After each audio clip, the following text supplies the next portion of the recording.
આજે આપણે એક એવા ખેડૂત મિત્રનો ઇન્ટરવ્યુ લેવા માટે આવ્યા છે કે અહીંયા તમે જોઈ શકો છો એમાં મરચાં જ બનાવેલા છે. તો આપણે એમના પરિચય સાથે જાણીશું કે આ વર્ષે આટલું વાતાવરણ ખરાબ છે, મતલબ મે મહિનાથી વરસાદની શરૂઆત થયેલી, આ ઓક્ટોબર મહિનો પૂરો થવાનો પણ વરસાદ બંધ થવાનું નામ નથી લેતું. અને આ સૌપ્રથમ તમારો પરિચય આપજો. શું નામ છે તમારું? જી, નેવિલ ચૌધરી, મોવરિયા ગામનો રહેવાસી, તાલુકો મહુવા, ડિસ્ટ્રિક્ટ સુરત.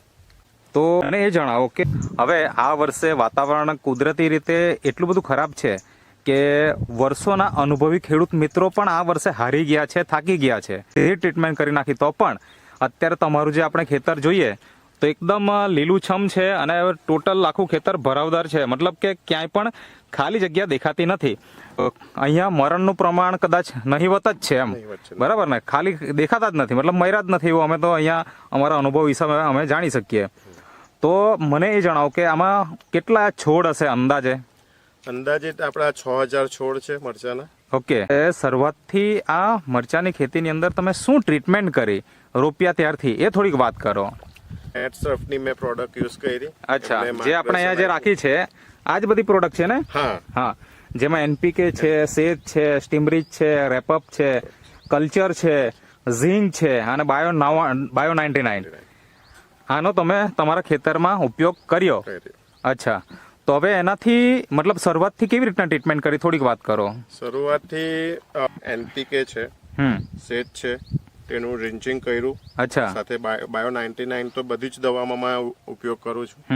પછી આ જે સ્ટીમરીચ છે અને પછી આ ઝીંક છે, હા, તેનું પણ ડ્રિન્ચિંગ કર્યું. અચ્છા, એના લીધે ઘણો ફાયદો થયો. પછી આ જેમ કે આ સ્ટીમરીચ અને આ રેપઅપ, હા, બસ એમનું સ્પ્રે કર્યો. અચ્છા, હજુ પણ ચાલુ જ છે એમને. એટલે અત્યાર સુધી અંદાજે કેટલી વાર ડ્રિન્ચિંગ થયું હશે અને કેટલી વાર સ્પ્રે થયા હશે?